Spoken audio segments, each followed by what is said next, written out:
Morning చాయ్ పోదాం అనేసి బండి స్టార్ట్ చేస్తుంటే బండి స్టార్ట్ అవ్వడం లేదు. కీస్ ఆన్ చేస్తుంటే డిస్ప్లే కూడా ఆన్ అవ్వడం లేదు. ఎందుకు ఆన్ అవ్వడం లేదంటే డిక్కీ సరిగా క్లోజ్ చేయకుండా మొన్న నుంచి అట్లనే పెట్టేశాను. ఇంకా 2 days నుంచి డిక్కీలో ఉన్న లైట్ మొత్తం ఛార్జింగ్ పీకేసినట్టుంది. ఇంకా స్టార్ట్ చేద్దామని దగ్గర కొట్టినా కూడా స్టార్ట్ అవ్వడం లేదు. ఇంక ఇది అయ్యేలా లేదనేసి బ్యాటరీ ఛార్జింగ్ పెడదామనేసి మా ఫ్రెండ్కి అయితే ఫోన్ చేశాను. వాడు వచ్చేసి బ్యాటరీని అయితే ఓపెన్ చేసి తీయేశాడు. తెలిసిన వాళ్ళు బ్యాటరీ షాప్ ఉందనేసి అక్కడికైతే వెళ్ళిపోయాము. ఇక ఆయన బ్యాటరీ అంతా చూసి ఈవినింగ్ అయితే రమ్మన్నాడు. మేమైతే బయటకు వచ్చేసాము. అక్కడ నుండి ఎక్స్ట్రా మార్ట్కి వెళ్ళిపోయి వాటర్ ప్లాన్ జ్యూస్ తాగేసి ఇంటికి వెళ్ళిపోయాము. One eternity later. ఇక దీన్ని బిగించడానికి మా ఫ్రెండ్ కూడా ఎంత కష్టపడుతున్నా మీరే చూడండి. చేత పెట్టుకోరా మాకు భయం మెకానిక్ ఏమన్నా.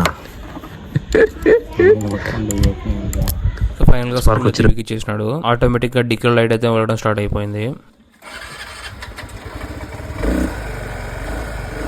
మీరు కూడా ఎప్పుడైనా డిక్కీ క్లోజ్ చేయడం మర్చిపోయింటే కామెంట్ చేయండి.